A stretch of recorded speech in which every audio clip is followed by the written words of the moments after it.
What is up, YouTube, and welcome to the End Zone. This is the first of many NFL videos for this season, including fantasy, everything in between. And today we are talking about the most underrated or possibly most not talked about NFL team that is going to make the biggest impact and possibly a playoff run. I'm talking about the New York Jets. And here today, a New York Jets fan, a New York native, we've got Bubba, who's also going to be in talking about NFL all year. So here's Bubba. Say hi. How are you, YouTube? I'm very excited to be here talking some Jet football with my man EZ, and I think that, I think we're going to get really in deep here. Like he said, that they are the most unspoken about team in football, and it's a lot to unpack. Yeah, everybody's talking about the Browns, even talking about the Raiders. No one's talking about the Jets, and it kind of confuses me. I guess when we start off with the Jets, we could start off and begin with their draft class. And I think they have a solid draft class. One that really helps out the defense is the first two picks were defensive picks. So Quinnen Williams in the first round, defensive tackle from Alabama. He's efficient, he has great hands, and he's able to get to the ball quickly, and he's really explosive. An incredible first-round pick, and any defensive tackle from Alabama, in my opinion, is going to be a great pick. So what do you think about Quinnen Williams? No, exactly like you said, EndZone. I mean, any Alabama defensive tackle is going to be a great pick. Just another example of Coach Saban pumping out robots, and we see it every year on end. And I remember Quinnen, he led our team in multiple categories on the defensive side of the ball, and he's going to be really exciting to watch, and I know that he's happy to be there. If you follow the Jets Instagram or any sort of their Twitter page, it's all they're pumping out is Q-Dub content, so just check it out if you get a chance. Chauncey Palatte, or Polite, I can't pronounce his name, sorry, I probably butchered that, but I do know he's an edge rusher from Florida. He was picked in the third round for the Jets. He has really great speed, but his hamstring has hindered him. He has some injury problems. If he can be healthy, he could really be a steal that, could have been a second rounder had his injuries not pulled him back. Then the Jets went and picked a tackle, a tight end, linebacker, cornerback, a lot of defensive players in this draft because they really need to fix that defensive side of the ball. It's going to be a main focus this year. I think you touched on it great when you said that the outside rush is really what the Jets went after and improving on. I mean, if you look at it, that's kind of where we needed the best work. It was, we took on C.J. Mosley, which is obviously a great inside thing, but at the outside linebacker position with Jordan Jenkins, and you also have Leonard Williams with the outside rush providing just a lot of work, and I think that's going to be the really most exciting part about it is just getting to the ball faster and faster behind the line. Yeah, and I do agree, and that's one reason why the corners struggled so much last year in that secondary, but the safeties are pretty solid. They just need to get more pressure on that quarterback. Absolutely. And that brings us into another fun fact. The Jets struggled with offensive possession time. Their defense was on the field a lot. They ranked 28th in the NFL in most plays by the opposing team. So their defense was on the field for most of their games, which is not good in the NFL. I think that the biggest thing the Jets need to focus on this year is definitely going to be takeaways. I mean, getting to the ball is something that we're going to look forward to and something that I think that they're going to do very well. But takeaways are going to be key this year. I mean, when you have Jamal Adams only having one interception in the entire season, it doesn't look good from your number one defensive guy. So I think that they need to really focus on jumping the routes and really focus on defensive takeaways. That's going to be huge. Yeah, and part of that is getting pressure on the quarterback, getting pressure on the O-line. So now we'll go and shift towards this offense. Now, I really love Sam Darnold. Lethal. Why do I love Sam Darnold? Well, he's smart and he's confident. When he's in the offense, the Jets are so much better, and he has control of the offense. His ability to recognize pre-snap coverages reflects that of an NFL veteran quarterback, and that very well could be a result of working with Josh McCown last year. Absolutely, and I totally agree. I mean, the recognition is part of it, and then also just working on what comes at him during the play. Sam Darnold, I believe, in his last year at USC, he was like 60% completion rate outside of the pocket. Sam Darnold has the ability, he is considered somewhat mobile, but he has the ability to set himself up outside the pocket, get the ball downfield, and really just read the defense better when he's back there. Excellent point. Actually, when I was watching film, his very first preseason game, and I know lots of you are probably saying, oh, preseason defenses, they're trash. It's hard for a guy to go into the preseason and look really good. In his very first drive, he was reading coverages, doing all that, and he actually moved in the pocket very well and was able to make passes on the run. And he's kind of underrated. People do not talk about Sam Darnold's ability to run and throw. Oh, absolutely. His feet are probably the least bit talked about. If we're talking about something that doesn't get talked about, that's his feet are a factor. I mean, he's not going to burst through your line for 15, 20 yards, but he is able to get out there. Like I said, he can set himself up, and he's a bright guy where he has the time to read a defense and take 1-2 seconds and pump it. Of course. Well, Darnold, people underestimate how smart Darnold is. Not only does he read the play beforehand, but during the snap or post-snap, he can read through his progressions really well. And say he makes a wrong read before the snap, you saw this a lot during the preseason and in the regular season. He was able to go through his progression without getting flustered, and that's something a lot of young quarterbacks struggle with in the NFL.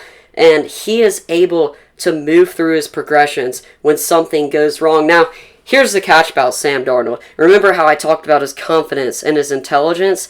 His confidence can actually get him in trouble, and that's in the turnover department. Interceptions. He threw 15 last year. That's right. But you got to note that in his last 4 games, he threw 6 touchdowns and only 1 interception. So he was improving, but the game before that 4th game, he threw 4 interceptions and no touchdowns. I think that the biggest issue was definitely just the receiving core was so thin, and that confidence is right. It was just that to me, it seemed that he was just going all out to get what he could get out of the offense. Mm-hmm. And that may be tough to say, but I think that this year, you have a way better. I mean, we have Roby Anderson is obviously the biggest speedy deep ball threat the Jets have, but then you have Quincy Enunwa, Jameson Crowder, and Chris Herndon, who are going to provide a very, very very good mid-range presence for Sam Darnold, and I think that that's going to help him when it comes to confidence, and that's going to help him when he's not going to make bad decisions deep downfield. If he's making a bad decision, it's going to be tight inside. Oh yeah, Chris Herndon is severely underrated.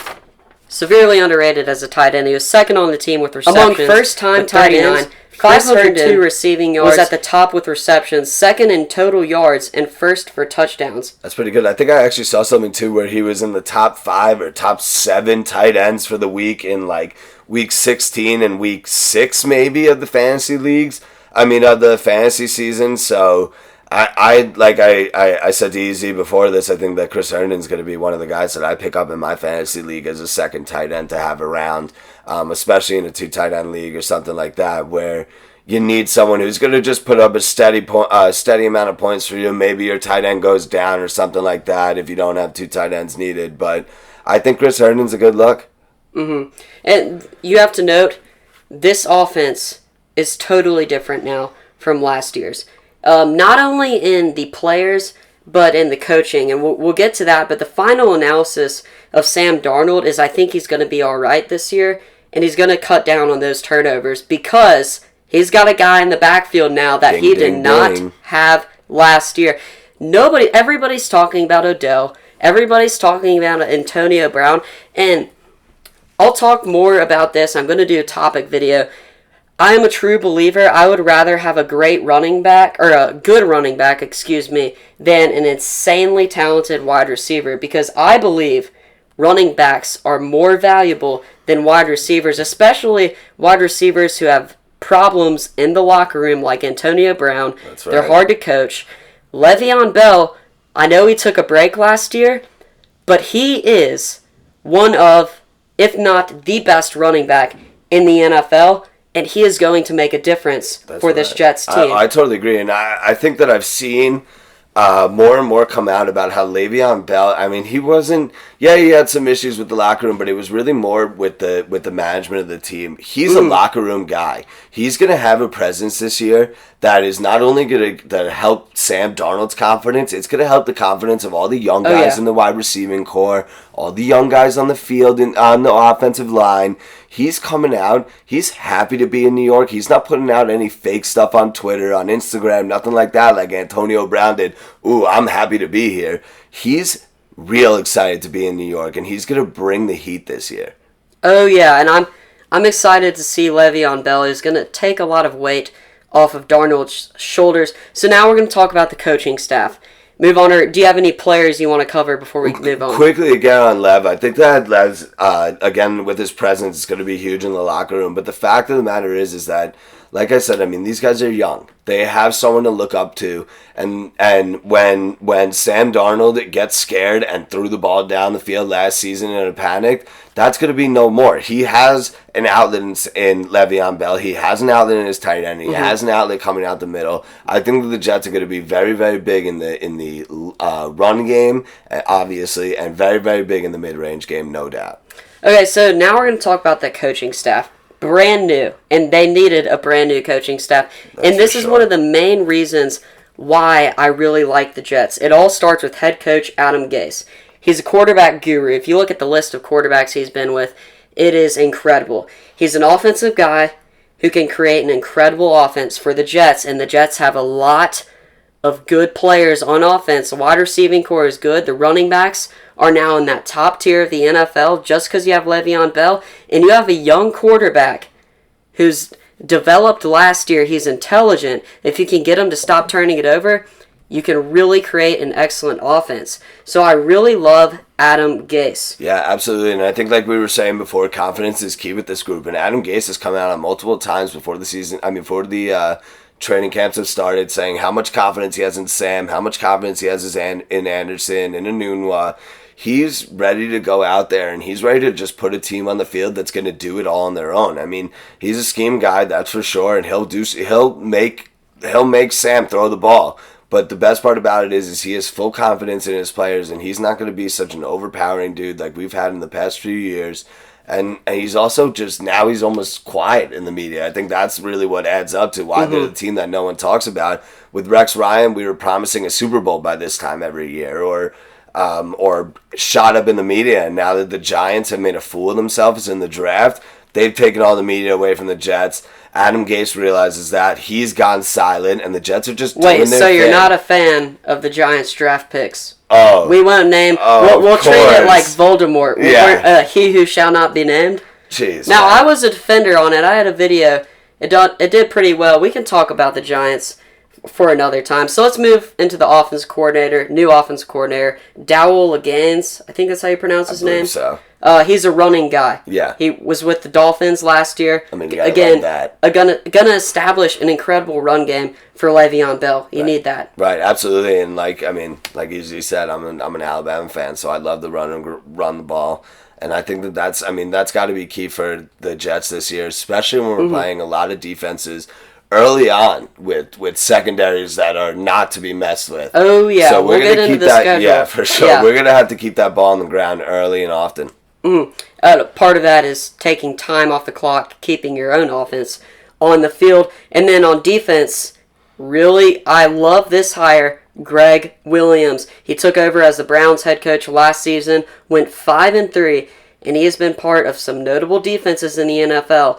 And I really like this addition to the Jets staff. I think he was a steal. I think the best part about it is that he was the guy that pretty much just beat the Jets in last year for the Browns, and that was, I mean, to just go ahead and hire him and put him right on the Jets staff and get him right into the helmet things and give him his own calls. I mean, to take it away from, like we said, the last year coaching staffs have been just so overpowered by defensive coaches that it's been annoying that we never focused on anything else, and I think that this is a good shining light to get a guy in the helm that's going to be able to do his own thing, and Gase has confidence in him as well. Okay, yeah, so now I think we should get into the schedule, because the beginning of this schedule is not something to take for granted it's pretty difficult. Now, you start off with Buffalo. I like the chances against Buffalo. Yeah. I think the Jets are better than Buffalo. Then you got Cleveland. I think Cleveland is not going to be as good as everyone thinks this year, and we're going to do a video on why later. We'll get that out. People, I'm a Cleveland stan. I think that they are all the hype that everyone is talking about. Okay, let us know down in the comments. Do you think Cleveland? Do you think they're going to be playoffs this year or not? Then you got New England. That's probably going to be a loss. Yeah. I mean, unless Tom Brady has some random 4-game. No, because you know what? They'll play the Jets in week 3, and Roger Goodell wouldn't want to lose faith on that. So it would be probably a 2-game suspension for something that goes on weird. But either way, I think that you're right. It is for sure going to be a tough one. It's a tough early start to the schedule. And then the first 2 games we have to mention are at home versus Buffalo versus Cleveland. And Cleveland's actually the Monday night game. Okay, yeah. Jets on Monday night. The stat, I cannot remember off the top of my head, but Jets on Monday night are awful. I'm pretty confident it's just awful. So I can see this going just right down our throat on our home turf.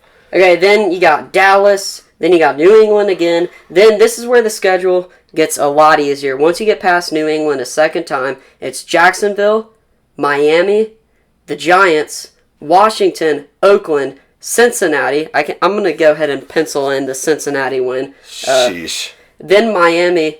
Then Baltimore, who I also think is another team that won't be as good as everyone thinks. Partly because last year, when they got hot, their schedule was really easy. Then you end with Pittsburgh, who I think is going to be an excellent team. Before we carry on through it all, let me ask you something. What do you think about us getting New England out of the way 2 times early? I mean, we go That's helpful. By game New England. That is helpful. I think so, too. I think that playing them later on, I mean, I've always compared them kind of like to, where Golden State turns it on to in 3/4 of the way through the season. New England's the same way. Oh, yeah. They can afford it, and they'll come at you after. Yeah, but also, I think, teams like Miami, I think Miami is going to surprise people. I'm also doing a video on why Josh Rosen, is so underrated. I really think Miami can get it right with Josh Rosen. They got a steal. Remember, this guy was a first-rounder last year. Played for the Cardinals. The Cardinals were horrible.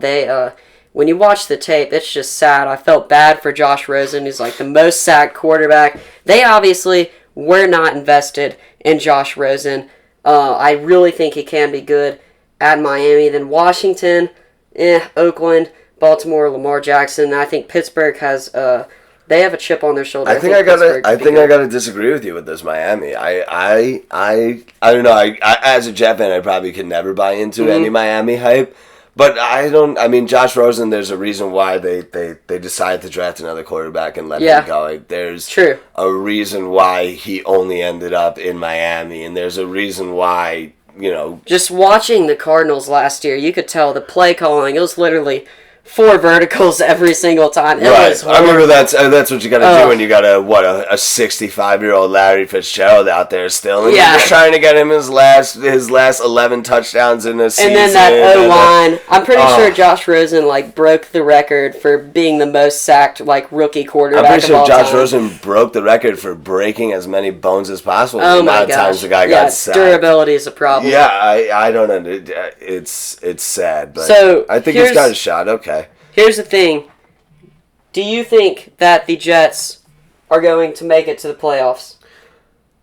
I'm going to have to say yeah. I'll take a playoff year for the Jets this year, and I'd be happy with it. I mean, I was a fan through the Sanchez years. I was a fan through the Favre year and all that, obviously. I've been a fan my whole life.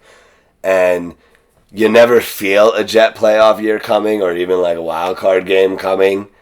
But I think that this one, it looks good on paper. I mean, we're not looking at the schedule when I say this, but it looks good on paper to me. I think that all the stars are about to align, and I'm never gonna say we're gonna reach a Super Bowl. I'm not Rex Ryan, but I think that we got a good shot of hitting the playoffs this year. I know that the record's gonna look way better than it did last year.